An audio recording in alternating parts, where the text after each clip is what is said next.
Hello and welcome to the Grad Dialogue. We are so honored today to have a State Director with Rural Development as our guest, Hilda Legg, who has been in the public life and actually in the professional life, serving under 3 presidents and countless governors, but more importantly, citizens of the Commonwealth. And I've known Hilda for many, many years in different capacities. So, but those of you, I think, sees a new face of the Owensboro crowd anyway in the recent years, sees an experienced professional with the proven leadership skills and extensive knowledge and challenge of the rural broadband. She was appointed by the Trump administration as a state director of Kentucky in November 2017, and now serving under her 4th president. Hilda brings a vast knowledge and a wide variety of skills and experience in public and nonprofits and private industries. Hilda is a long bio, and what I'm going to consider you is that I've known you working on broadband, working on infrastructure, working on almost anything and everything that affects rural communities. Right. And that's the best thing about that. So let's just go ahead and just dive into it. Oftentimes, many people do not know what does our rural development, does. Just tell us about, how vast it is in terms of the programs and what your role as a state director is for the Commonwealth of Kentucky. Sure, Jiten, and thank you very much Sure. and to the Green River Ad for allowing me the opportunity to speak with your board members today and to share this moment with you. So I am, if you really want to know something about me, I'm a country girl, and that's probably what I'm most proud of. And being from the country and growing up on a small farm, I understand the significance of strong rural communities, strong rural families. How do we make sure they have housing that is adequate? How do we make sure we have clean and potable water to our rural families? How do we ensure that there are communities that have facilities where our communities gather, fire departments, community centers for our seniors? How do we ensure that those things continue to grow and prosper in today's economy? And we also know the out-migration of our young people to our more urban centers. We have to more than ever strengthen those rural communities in order to retain our best and brightest. And so I'm passionate about rural development. You're right, I've been in this business for a long time, blessed beyond measure in the opportunities I've had. But I think the thing that matters the most to me now is that there's never been a time when it's more important to ensure that infrastructure is in place for rural families and rural communities and the rural leaders to grow those communities. And that is where we come into the broadband. High-speed connectivity is critical to everything we do today. Healthcare, childcare, education, businesses, big business, big data, small businesses, home-based businesses. It's just critical. It's like the farm to market roads of decades past. So I'm excited that this administration and our Secretary Perdue have put an emphasis on broadband. Congress has been generous to us with appropriations to increase broadband connectivity. But the most difficult thing is how we're going to get local leadership to embrace taking that leadership role, because it's not going to be like it has in the past where someone comes in and builds it. So we can talk about that, but thank you again for the opportunity to be with you. Hilda, since you brought up the broadband, I think we're going to talk about some other topics as well. But in the broadband, I think you're exactly right. I think in our case, when the local leaders saw that, the rural communities especially are, kind of missing out on the opportunity for the broadband for the small businesses, entrepreneurship and everything else, because the bigger companies, this is before, you guys come in with some funding, bigger companies don't want to get into the rural area because that is not profitable for them. No. So again, we at the Grad, we started the company Connect Grad with the 7 counties, putting the money in and providing the wireless service for the rural areas. It is a challenge. Yes, it's but not at least, easy. we are serving some of the residents, and hopefully, what you're talking about that would help us and maybe complement what we are trying to do and all those things. Let me kind of go back. You have served under President Bush, President Reagan, now President Trump. And when I read the whole thing, one thing was so attractive to me was that all 3 administrations and many others agencies, you have never given up the main focus on was the rural development, rural life, rural communities, and everything else. Because I do believe in the fundamental values that we grow up in rural America and rural Kentucky, I think there are things the country needs. It's not just rural Kentucky needs to have strong communities. Right. The fundamental values of service to one another, helping each other in a community in a rural area, the ethic of hard work. Oh my gosh, how we are losing our work ethic in this country. Those things are important for the United States of America. And so that's why I'm passionate about helping rural families and rural communities be stronger, because I think the things that we teach and learn and live in a daily way in rural Kentucky are fundamentally important to the success of the United States of America. So yes, I'm passionate, and like I said, I'm a country girl. So, and when audience are listening to this, and when they associate rural development, in the past used to be electrification, sure, our U.S. and everything else. Then more and more we can see that the infrastructure, water service and sewer service, and how through your agency and assistance from your staff, we have connected the communities and have provided the potable water and everything else.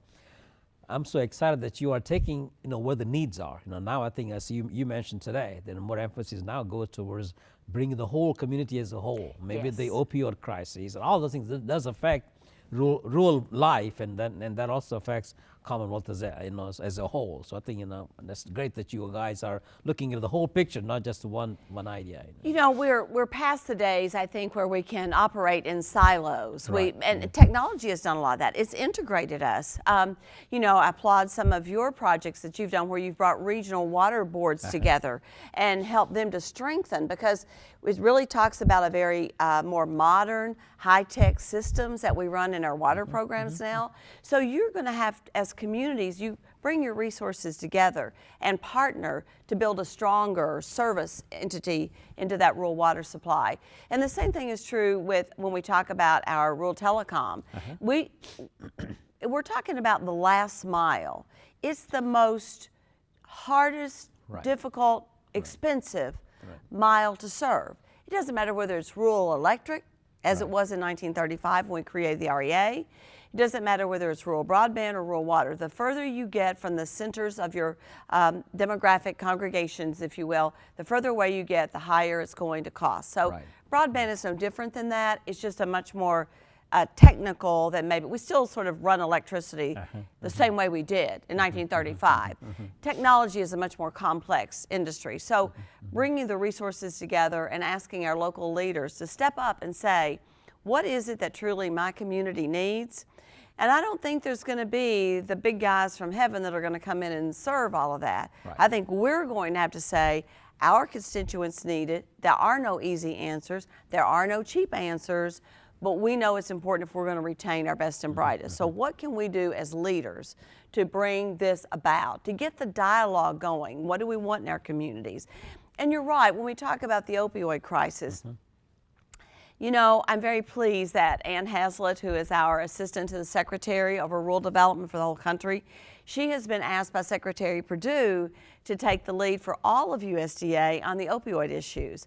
Well, many of us may not have thought about that as an economic development issue, but boy, it's a workforce issue. You've got companies who can't find employees that pass the drug test. We know it's a family issue and the personal pain. But what about the fact that it undermines our future leaders, people who will be going into business, people who will be buying a home? The fact of our flow, those 25 jobs that you can't fill, that's local taxes that are not being paid, state taxes, federal taxes. That's the money that's not being put into that community and circulating. It is a crisis in this country, and I'm very proud that Secretary Hazlitt and Secretary Perdue are stepping up and saying, yes, in rural America, you all need to look at this and see what you can do. So we're prioritizing some of our funding sources, our community facilities, our distance learning telemedicine, and we'll be doing more things to bring this awareness. We have a roundtable May the 9th. If any of your folks are interested, it'll be held in Berea, Kentucky, where Ann Hazlitt will be here to engage in the dialogue with some of the really good projects both in recovery and treatment that are going on. It's one of 5 nationally. But back to your point about communities, if we don't come together for our own future and take some ownership of that, nobody's going to do that. I don't think anybody else is going to come in and do it. All those things to discuss, does require resources, not just the manpower, also the financial resources. Yes. So looking at that, because unfortunately we got to depend on those, some of the public dollars. Omnibus, budget that was passed in Washington.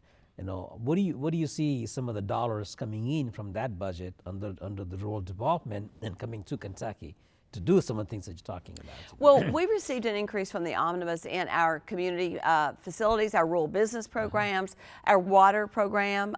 So we had a small amount of increase across the board nationally. So those programs that are allocated in a set amount to Kentucky, we will get increase. We'll get an increase in water. Right. We'll have a bigger pool to compete nationally for some of our projects that have a national competition. But all in all, I think the President and Congress spoke and said, we recognize rural America and that infrastructure need. I think the thing that we're most excited about was the additional $600 million that was put in the omnibus bill just for high-speed broadband connectivity. And we're defining high-speed at a higher rate now, what broadband is, which means there'll be more eligible communities. So the more you raise the speed of what is necessary today, then the more you will be able to include more of those rural areas. So I think that has opportunity. We'll probably be distributing that. The rules on it haven't been written. We just got the omnibus, but we'll probably be doing a grant loan ratio. So because it is so high cost to go out into rural areas, if you're able to, shall we say, sweeten the pot a little bit with some grant money, that helps to bring that cost down. In our very high need areas and very rural, we're going to be doing that. In this area of the state, precision agriculture needs a robust network. We don't need a minimal network. We don't need a 4 meg or even a 10 meg. We need a very robust, because our equipment and our tractors and all of those things are really geared to read and send that information, that data up, and allow our farmers to make a better investment in the seed and the soil conditions, et cetera. And then you take that with telemedicine, where we can have the best health care, where we can reach out to seniors who have a connectivity, who can be seen by a nurse, every morning. We call it the fuzzy slipper syndrome, Jiten. They put on they get out of their fuzzy slippers and put their makeup and do their hair if they think they're going to be on TV. Because somebody's going to be talking to them on an interactive video screen, on their computer screen, knowing what that elderly person is doing that day. There's so many applications for this. Time doesn't allow us. But if we don't step out, if the leadership doesn't step up and say, okay, some of the guys are not going to come in with the big bandwidth and put it here. How are we going to make this happen for our communities? And we're going to have to work with you guys in making that happen. So really, what you are talking about is more or less erasing the digital divide between the rural and urban community. Sure. Regardless you want to see or the city or the rural area, you have the same opportunity. Absolutely. To reach out and do what needs to be done. Right. We got a minute left. I want you to kind of mention about the your first, you were the first director of the rural center in Somerset. Yes. Yes. And that is very, very active, not just for that part of the state, but the whole state, for the rural development, rural communities, and entrepreneurship and everything else. And there is an event coming up in April or May. Would you comment on that? Yes. Actually, tomorrow we're having an e-connectivity seminar where I'm bringing in folks from Washington that run the program, and it's about our telecom grant programs, distance learning, telemedicine, and Community Connect grants. And we're actually saying this is how you put an application together. It's at 2 o'clock at the Center for Rural Development in Somerset. We partnered with them in the Promise Zone and put this together real quickly just to help folks understand, because even if you don't apply this year and the window is open now to apply, we expect that funding to be there next year. So you can go out and try an application. You'll get feedback. What did you do wrong?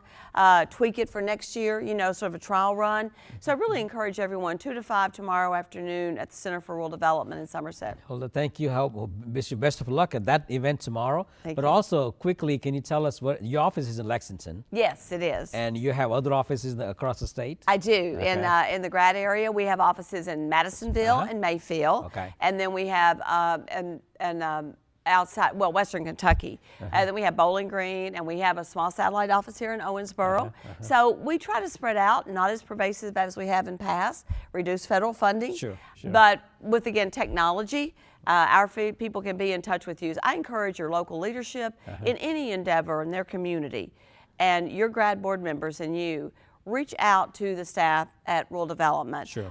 If they don't answer, you call my phone in Lexington, Kentucky, and we're in the phone book, and or hilda.legg at ky.usda.gov, and we'll make sure someone responds to you from the federal government. You are our customer.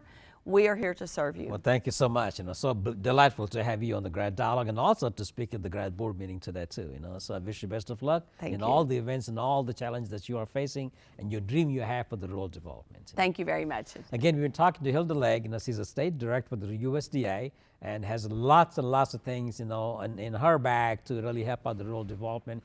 If you have any questions or need more information, you can always contact me at the grad office, or you can also contact any of the USDA offices in Lexington or in Madisonville and also in Owensboro too.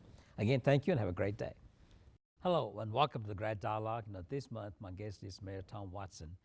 I hate to give an introduction about Mayor Watson. Everybody knows Mayor Watson, but just in case, Mayor Watson, on the other side, he's president and co-owner with his wife Barbara of Tom Watson's Prosthetic and Orthotics Labs in Inc. in Owensboro. I think they got an office in Evansville as well. And he's a graduate of the Northwestern University Medical School and also at the Rehabilitation Institute of Chicago.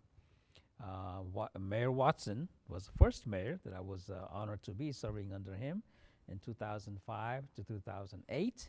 And he got elected again in 2016. Mayor Watson, again, so honored. I know we've been trying to get you on the show since you became mayor, but the timing could not work out. And but anyway, I'm so glad that you are on the Grad Dialogue show. I'm also wanted to mention that was honored to learn that very recently, you have been honored by the Owensboro Public School Hall of Achievement Award, which is a great honor. Again, from the school system to honor a elected official is always a great that's event. That's probably one of the greatest things that's happened to me. I still just walk over there and go on the second floor on that landing, and there I am. It's really neat. And then on the professional side, you also been this year also been given an award of excellence from your peers, about the prosthetics and the industry itself.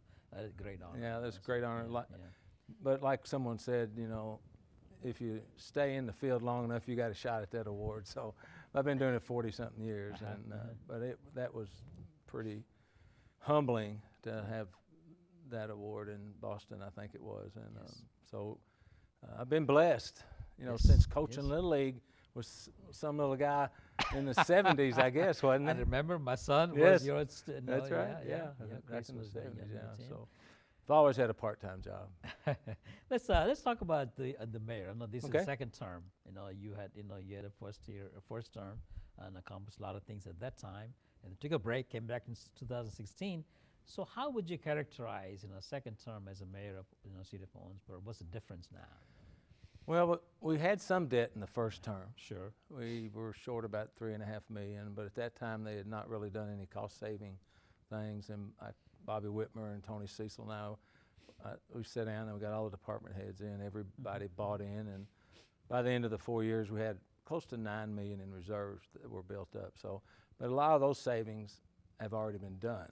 Right. So now you get to cutting services, and you start losing employees, and there's quite a bit of debt down there, and the debt service is pretty large, and we haven't grown much since I was there, population-wise or industry-wise, but we have grown in debt. And the big difference before, when in 5, 6, 7, and 8, we had a budget that was built on actual numbers.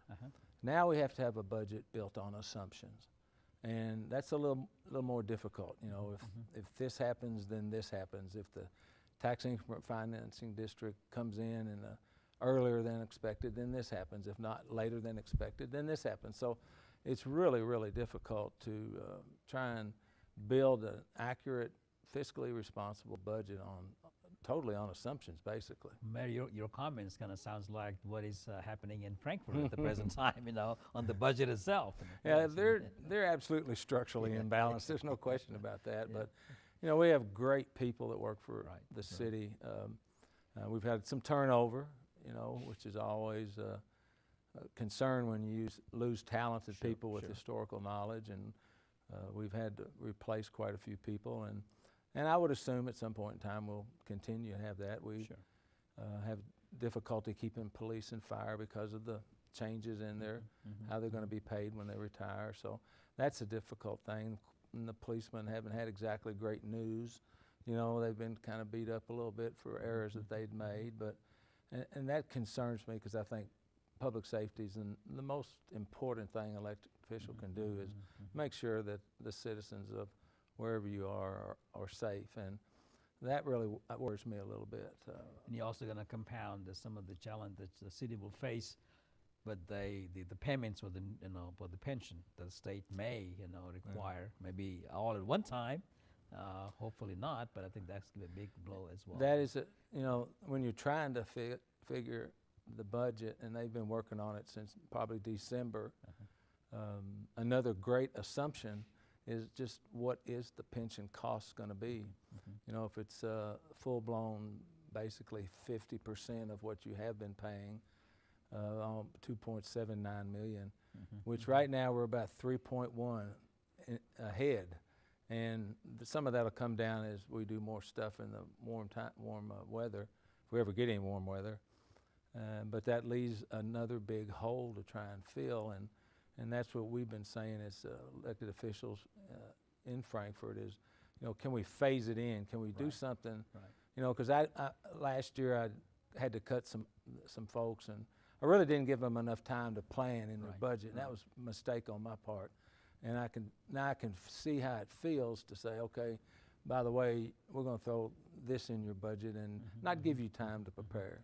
And that's worrisome, and I think it's kind of gotten out of hand because there's so much disinformation out there about what's going on, and you can't really get people to sit still long enough because they're fired up and they're fighting for their future, as everybody is. But if it's 100% push, it'll probably bankrupt a third of the cities in the state, which sometimes is not bad because then you have merged government and the counties have to take them and you do some streamlining and things like that. But, it's just difficult all the way around because I feel like most local governments spend more money than they take in.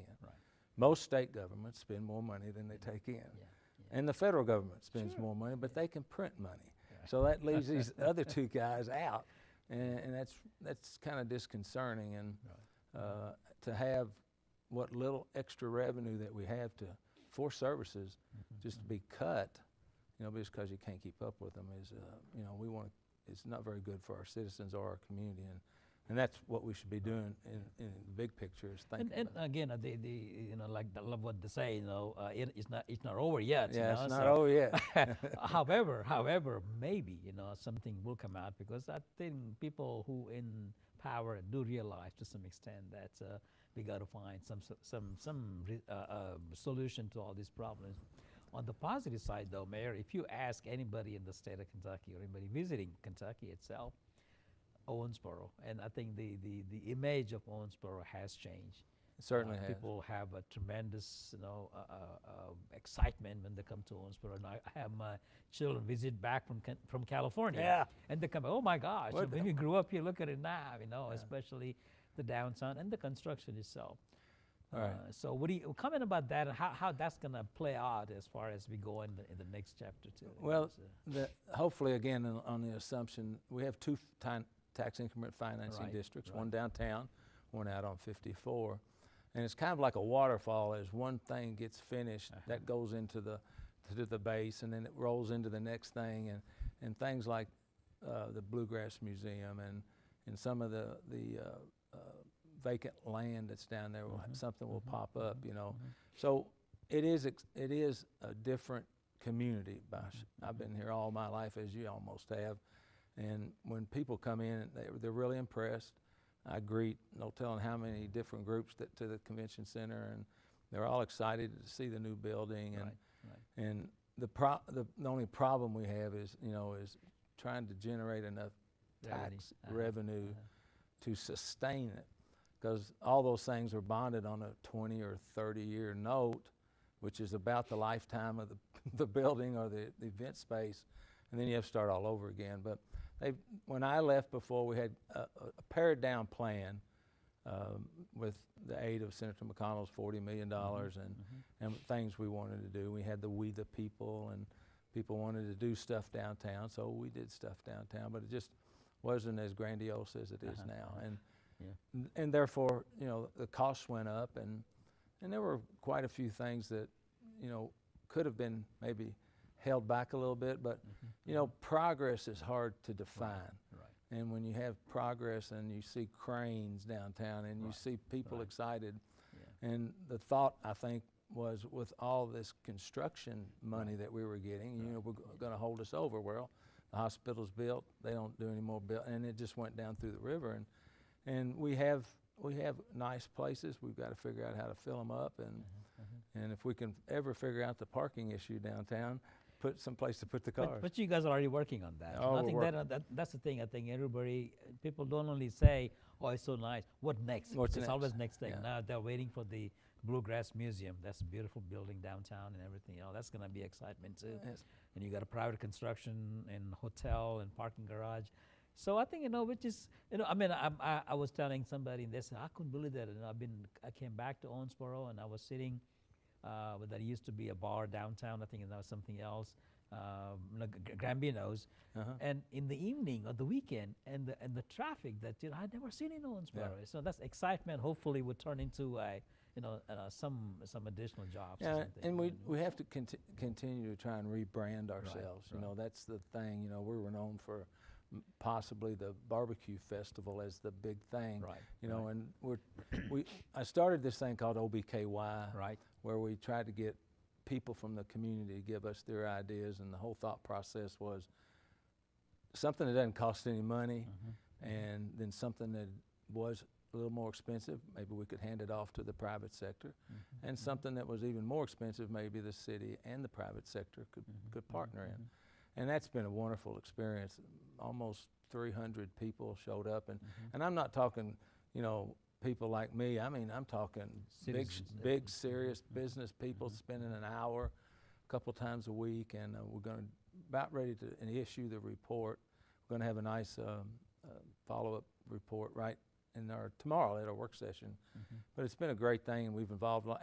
And they've come up with some ideas that don't cost any money, and it's just magnificent. And that's how because you just got to have progress a little bit at a time just to keep that thing moving, and these things will give us some of that. And I think that's the right approach, Mayor, because oftentimes, people sitting in the city halls and the county courthouses, or even, the big offices, they decide what they want the city to be, rather than asking what you're doing, or BKY, getting all the private sectors and public and the citizens get together, and how they would empower you and the commission to do what needs to be done. It's kind of like We the People 2.0. Right. Although we let them ask the questions, we let them control the environment, and no elected officials were allowed. I went to one thing because they asked me to call Frankfurt and support on the bike bill, but we just wanted other people. The chamber was really involved, and A+ leadership of Dave Johnson and Fred Reeves. Dave was former commissioner, and Fred's been on every committee in the town forever, and I'm very proud of it. It really has made a good impression on a lot of people. Now you got to, when you're short-staffed, you got to go to the city manager and say, "Can I have such and such for half a day or something?" And he growls a little bit, but that's okay. He's supposed to growl. Operations is his thing, and my thing's at the other end of the hall. But I'm very proud of what the people have done. As the saying goes, you have to keep on changing to be the same. if you're going to keep that great image of Owensboro, in the modern world, you got to vision out, and I think the OBKY may give you the tools. And Well, Joe Paterno has a great statement. You never stay the same. You either get better or you get worse. Right. And so if you stay put too long, bad things are going to happen to you. So we want to try and get a little better. Just this one thing I'll quickly tell you. Sure. I'm on staff at the hospital since day one, and I'm going out there the other night. It's dark. I missed the turn. I go all the way to Reed Road and turn around and come back. I've done it myself. So one of the people in the transportation said, "Why don't we get some of those decals like they have in Cincinnati? It says I-70." On the road? Yeah, just pop it down there on the road. Nobody's ever said that. I had one of the transportation guys from Kentucky in there in that meeting. He said, "Well, that could be done." I mean, just like that, we don't have all the ideas because it's, I still work pretty much full time, and three of the other commissioners work full time, and we're not the only one's got an idea. If everybody agrees to everything, usually just one person's thinking. Right. And so I like it when somebody doesn't agree, because my motto is all ideas are welcome. Just don't get upset if we don't use yours. Right, yeah. Mayor, I want to thank you for being on the Grad Dialogue, and I think what we're going to do, maybe in a couple of years or so, we'll come back, because you got a new election coming up, Oh, yeah. for the commissioners and all, and see how your vision is gonna be accomplished in the second session. See how we can implement these ideas. And especially on the OBKY, I think is we'll wish you best of luck, and hopefully what happens in Frankfurt the next week or two will keep us all in the business anyway. You got a half full glass for sure. Mine's leaking a little bit. I don't know about that. Again, thank you on the Grad Dialogue, and wish you best of luck. We've been talking to Mayor Tom Watson about his second term, and also what is happening in Owensboro, especially some of the initiatives the mayor has in OBKY, along with the happening in downtown. And let's not forget, the budget crisis and some of the things that he's working on to make sure that we all stay healthy and wealthy at the same time, and keep the great image of Owensboro, Kentucky. Thank you very much. And if you have any questions, you can always call me at the Grad office, or always contact Mayor at the mayor's office. Thank you, and have a great day.